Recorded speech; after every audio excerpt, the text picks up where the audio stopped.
Hello, welcome once again to Lehto's Law. I'm Steve Lehto. Today we're going to talk about how a trespasser can legally take possession of your property. A trespasser can legally take possession of your property. And of course, I'm talking about a thing called adverse possession. It's popped up in the news lately, often by people who are doing it wrong. But people have heard that there's this concept out there called adverse possession, where if you take possession of someone else's property in the right way for a period of time, it can become yours and you don't have to pay for it. But the problem, of course, is that people in the news who go and squat in somebody's $2.5 million home because it happens to be empty at the moment, it doesn't work that easily. But generally speaking, what we're talking about is a real concept that can work, and it can work for you or against you depending on which side of the property line you're on. So in case you don't know what I'm talking about, imagine a situation where you own a piece of property, your neighbor owns a piece of property, and there's no dotted line down in the middle between whose property line is which.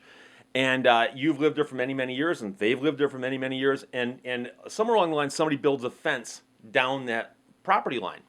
And they build it in a sloppy fashion, and it's 3 feet off. It's 3 feet off one direction or the other. If nobody catches that, depending on what state you're in, after a certain period of time, there's a very good chance that that fence will become the new property line, and whoever's favorite it's in will simply get that new piece of property for free by adverse possession. And so in Michigan, it's 15 years. Some states, it's shorter. At common law, I believe it was 20. And this concept does go back to England, and that's where we get a lot of these common law things from. But the thinking was that if there's a piece of property that's someplace, and somebody is using it and they meet these certain criteria, and they're doing it in such a way, they meet these criteria, that they're acting like the owner, after a certain period of time, they become the owner. And their title becomes the good title, and the previous owner is gone as far as ownership goes. So what we're talking about, adverse possession, it's a legal concept that allows someone who is, in essence, a trespasser to gain legal title over the land of somebody else's after a period of time and certain conditions are met. It's one of those things that, like I said, a lot of people get upset when they hear about it, especially if it happens to them, but it's also an area there's a lot of confusion in. So in Michigan, and again, I'm not going to go out over all 50 states, property laws by state are one of those areas of law that vary wildly. And so I couldn't even begin to go over each state on this. But just to let you know, the elements that become adverse possession are generally similar from state to state. The main thing that changes is the length of time within which you must be adversely possessing a property for it to become yours. The interesting thing about this is that once you meet these requirements and you're the adverse possessor, the land becomes yours. So let's go with the example that you have a piece of property and the property line, you always thought it was here, they always thought it was there. Somebody builds a fence down that line, and 16 years later, you survey the property and you discover that the fence is 3 feet to the wrong side, okay? And it's 3 feet onto your property, which means you're about to lose 3 feet of property, okay? Now, here's the thing.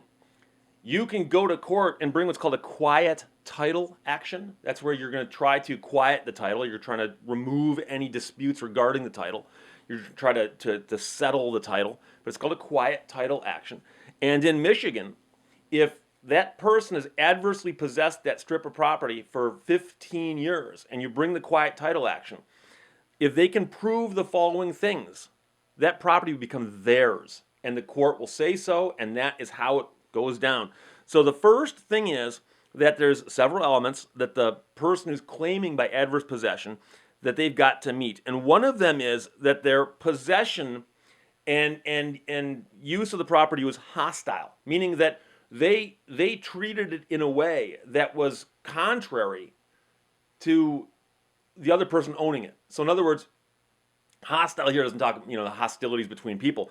It's just simply like if somebody were to go by and go, gee, who owns that piece of property? Well, I don't know. It's on that guy's side of the fence, and he maintains it, mows it, takes care of it. And it's pretty clear that if you had to guess between who owns it, you go, well, the fence is here. That guy does. That's hostile ownership. He's got to, or she's got to have actual use of the property. And that means that they're actually doing things and acting like they own the property. So most of these things would put someone on notice that the property in question is being disputed. In other words, if you put the fence 3 feet onto my side and I know it, I'm not going to leave the fence there. I'm going to go over there one day and say, hey, dude, you put a fence on my property. You better remove it fast and not damage my lawn in the removal process, or I'm going to remove it and I'm going to charge you for removing it. Okay? So that's one. And then exclusive use. So it's got to be a situation where there's no question who's using the property. Okay? The other guy's using the property. He put the fence down there and on my side. So he's using that property. It's actual use. And it's exclusive use. In other words, no one else is using that property. Between him and me, it turns out just him. In fact, he's excluded me from the property. I think technically that's what exclusive comes from, the same root word. The phrase open and notorious refers to the fact that the person is openly using the property. It's not hidden. They don't sneak out there at midnight and step on it and run back inside their house, okay? They're using the house or the property open and notoriously. And that is one of the other elements you often hear about. And then it must be a continuous use. So the description I give of a fence being built on the wrong side of the property line, that's a pretty straightforward example to think of. But there are other situations that arise, and they often arise in really, really strange ways. And one of the ways they arise is when homes change or properties change ownership, and a new owner comes in and things aren't clearly marked. And you start thinking to yourself, well, is my property line here, or is it here, or is it here? And there have been examples, for instance, where somebody moves into a piece of property and their neighbor has a driveway running down the edge of it. And unbeknownst to the new owner, that driveway is over the property line. And the previous owner didn't catch it or didn't care. And the new owner moves in and goes, oh, well, it's always been there. I assume that's where it belonged. And if they get to the point where that driveway's been there long enough and they're openly using it, it's clearly, to their advantage. They're the only ones using that driveway for their purposes. It's open and notorious. After the statutory period runs, the ground, that driveway area, the ground beneath the driveway, becomes the property of those people simply because they've been using it in that way under adverse possession. It simply just depends on how long the time period is in that state. Like I said, Michigan's 15 years, some states are 20, and some are shorter. I've heard of some as short as, I think, 7, maybe even shorter than that. I don't know. There's 50 states out there. It's a big world. The other thing to notice about this and to think about this, so you think, okay, I own a piece of property. I go out and walk my piece of property. I actually live on an acre of property. But I can tell you right now, there's a fence down one side and there's a tree line down the other. And I'm pretty certain that those are the property lines, okay? I should probably go look, right? But I've lived on pieces of property before where there were gray areas. And what's interesting about this is I sold a house once, and between me and my neighbor was a split rail fence. And I saw the property description, and the property description clearly said that the split rail fence was on my side of the property line about 10 feet. There's no question it was. But I knew the guy who lived next door. He's a very, very nice guy. He's actually the guy who built my house. And then he moved out and built the house next door, and then he lived there. Very, very nice old guy. And one day he came over and talked to me, and we were talking, and I said, where'd that split rail fence come from? And he goes, I put that up before I built my second house. He goes, at one point in time, I owned this whole piece of property, right? He goes, so I put the split rail fence up as just a decorative thing. It's not an actual fence. And so while we were talking about this, he goes, so, there's a pear tree. Apple trees are one thing, pear trees are another. It was a pear tree. And every summer, when the pears fell to the ground, they'd get crushed, and bees would come from counties around to do whatever they do with rotting fruit. And so all I remember is there's this hazard of bees around the bottom of the pear tree. But we used to joke about it because I would mow that section of the lawn over there. But he and I discussed it, and he, there's no debate about that being my property. Now, the interesting thing is that when I sold the house, we had an open house, and a bunch of realtors came by. And I like realtors. And I was walking around with the realtors, and they were looking at the piece of paper that showed where the property lines were and so on. And I said, and by the way, guys, that split rail fence is not the property line. I own 10 feet beyond it. And one of the realtors looked at me and goes, no, you don't. No, you don't. And I looked at him and I said, yes, I do. And he goes, no, no. He goes, that fence looks more than 15 years old. He goes, you've lost that property due to adverse possession. I said, really? Where'd you go to law school? And he goes, excuse me? I said, I'm just curious, where'd you go to law school? And he goes, I'm not a lawyer. I said, oh, okay. I said, you're a realtor, right? And he goes, yeah. I go, I'm not a realtor. And he goes, oh, okay, cool. I go, I'm a lawyer. And he goes, okay. I go, so you think the presence of a decorative fence that both owners are ignoring is automatically that I'm going to lose the property to that guy? He goes, well, I go, no, let's discuss this. You told me I was wrong. He's like, that's fine. And he walked away from me. And generally speaking, simply mowing the lawn won't get you somebody else's property, but it certainly would indicate that I was treating it like it was my own. But again, there's other things going on there. But the point is, so I'll give you an example. And I was poking around for good examples of adverse possession on the internet. And I found a decision out of Missouri that describes a fairly typical dispute between neighbors. Neither had any knowledge of the true location of a record line until a survey was performed in 2010. The one owner had been using the disputed area since approximately 1980, so that's 30 years, in a state with a 10-year statute of limitations. The final argument discussed by the court concerned statements made by the owner in a 1992 administrative hearing regarding the location of the property line. The defendants argued that one person was prevented from benefiting from any actions prior to those statements, and the court disagreed and said, once title to property vests in the adverse possessor, any conduct subsequent thereto is irrelevant to adverse possession. Once the 10-year period, that was 10 years in that state, has run, the possessor is vested with title and the record owner is divested. Meaning that if the adverse possession statute in your state, and like I said, in Michigan it's 15 years, if that neighbor of mine put that fence there and it was there for 15 years, and then in the 16th year, I said, you know something, I dispute this. And I take it to court and I go, well, court's never given it to you. The court's going to go, we didn't have to give it to him. He gained title by adverse possession. All the court's going to do is confirm it or not confirm it. And the court would then confirm it in a quiet title action. So the case I just told you about, the defendant began adversely possessing the disputed area in 1979 when he moved in and began to maintain it. His adverse possession was complete in 1989, 10 years later, which was in that state. And at that point, he was vested with legal title, and the property to the south was divested. Any representations that respondent may have made during an administrative hearing later after he had already acquired title are irrelevant. So in other words, even if he didn't believe he owned it, which apparently he didn't, doesn't matter. So the weird thing is that in Michigan, there's tons of case law on this, and it's going to vary wildly by what type of property you're dealing with, what the use was, and so on. It doesn't even matter if that person's trying to take the property. They don't even have to know it's not their property. It doesn't matter. The fact of the matter is simply that they are somehow possessing the property in a way that's hostile to your ownership. It's actual, they're actually doing it. It's exclusive, meaning they're using it and you're not. Open and notorious, meaning they're not hiding it. They're not saying, oh, no, we're not doing it. No, they're using it like it's theirs, and it's continuous for the entire period of time. There are a couple other wacky exceptions to this.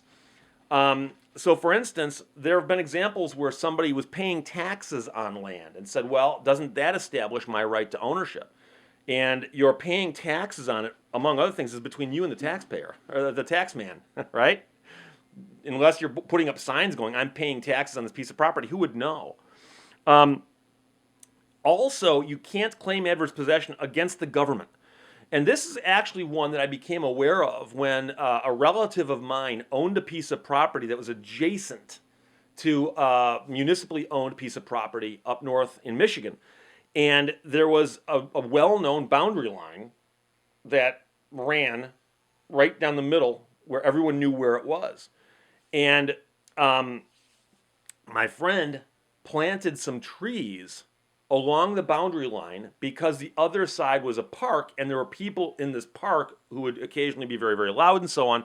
And it was right next to his house, and he thought, well, I'm going to plant these trees, And the trees will grow up and eventually will act as some kind of sound deadener, possibly, or just block the view of the people from the park. And the people from the municipality came by and they said, hey, those trees are awfully close to our property line. And my friend said, so what? And they said, well, we don't like the idea about you planting trees so close to the property line. And he said, again, it's my property, number one, but number two, again, why? Who cares? What harm could it possibly be that I planted these trees? And one of the knuckleheads on the council or that ran the municipality said, well, we don't want you to try to claim that by adverse possession. And my acquaintance, who was an attorney, said, that's impossible. I can't. You can't get adverse possession against the government because the government is always presumed to be using and owning its own land because it's doing that in the trust for everyone. And as you can imagine, there's state lands and state forests all over the place. If you could get adverse possession against the government, you just run to the middle of the Hiawatha National Forest, stake out 10 acres, and go out there once a year and claim it as your own. And after 15 years, it'd be yours. And you'd say, hey, no one stopped me. So as idiotic as that is, you cannot get adverse possession against the government for that reason. Strangely, the people on the council up north didn't believe that, even after my friend showed them the laws that said that, and they removed the trees. Another story altogether. So when you see people on the news who say, yeah, I found this house, it was abandoned, I moved into it, I'm claiming it by adverse possession. The biggest problem with that is that in most states, adverse possession is measured in years, not minutes. So when you find an abandoned house, if you actually find such a thing, the idea that you can break into it when someone else claims ownership and then say, I'm claiming it by adverse possession. How long have you been there? A day? 2 days? If you're there for 15 years in Michigan, yeah, I'll grant you adverse possession. Of course, in the ensuing 15 years, you got to live there, open and notoriously. And you've got to exclude others. And you've got to do all this stuff legally, by the way. So when the true owner shows up and says, hey, get out of my house, you cannot keep them out by adverse possession. Because that's the whole point, is that until you hit the 15-year mark, it's not yours. It's not yours. So there was a wave of these in the news shortly after the recession, 2008, 2009. Type in adverse possession house and you'll get millions of these, literally. And they're all over where people will just be driving down the street and there's these multi-million-dollar homes where the owners had left and just walked away from mortgages they couldn't pay. And people would just go, I'm going to move in and take it by adverse possession. And they'd file documents with the court saying, I'm claiming by adverse possession. And courts will accept anything for filing. I've talked about that before. Just because they accept it, it doesn't make it real. And the real thing is that you'd have to bring a quiet title action at the end of the time period, and then it's yours by adverse possession. But prior to hitting that 15-year mark in Michigan, or 20-year mark in the common law states, or 10-year mark in Missouri, or whatever it might be in your state, until that moment in time, it's not yours. And that's very, very clear. So adverse possession is a real thing. Under certain circumstances, a trespasser can end up owning property that was not theirs to begin with. Because that's the point. They're trespassing on that property for so long that the courts say, you know something, at this point, it becomes theirs. If it was so important to you, you would have figured it out in the 15 years since they've been trespassing on it. So that's adverse possession. That's how you can lose your property to a trespasser. But like I said, the people in the news doing it in the houses ain't going to work. Otherwise, questions or comments, as always, fire them away. Talk to you later. Bye-bye.